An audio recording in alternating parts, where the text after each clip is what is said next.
5 seconds.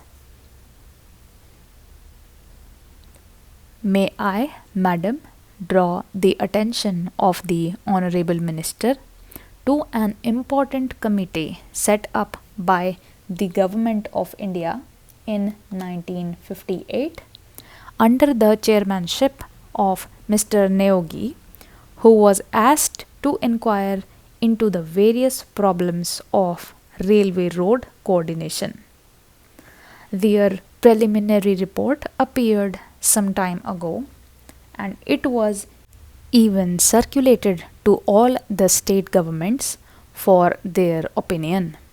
But to my regret, I have to say that the work of this committee has been very much hindered as a result of the indifference and, I may say, callous negligence on the part of the state governments as well as on the part of the ministry concerned in taking up this question and in pursuing it so that we may be able to have a clear and comprehensive picture of the transport situation in the country. Now, railway transport, like any other mode of transport, is suffering under a major handicap. The handicap being that we do not know, nor does the Railway Ministry know, what the exact quantum of transport requirement in the country is and what the rising demand is, which the railways are expected to cater in future. Certain targets which have been worked out in the third plan have been given to us. In the second plan, we were given certain targets. But unfortunately, Madam, may I point out that all those targets were either gross underestimates or exaggerations.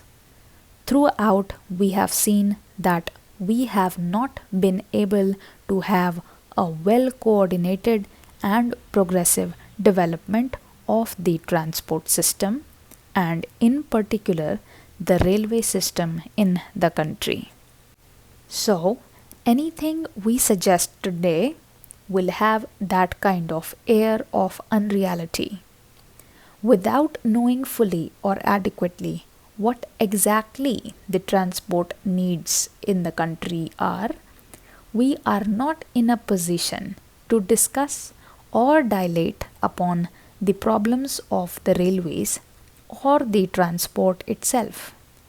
Madam, last year when I was speaking on the budget, I pointed out that there had been planning of some sort, but within this planning, there had not been sufficient planning in the function of the administration. There has not been planning in carrying out the various phases of the program enunciated in the plan or in the budget. Frequently, we come across the statement by the Honorable Minister that the railways have not been able to fulfill certain things. I went through the pages of the budget papers and also the speech of the minister.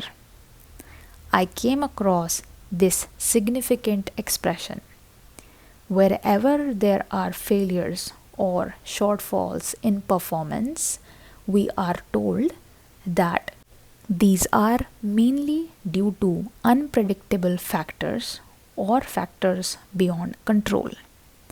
I do not think that some of the factors which my honorable friend would like us to believe that they are unpredictable or uncontrollable cannot be anticipated.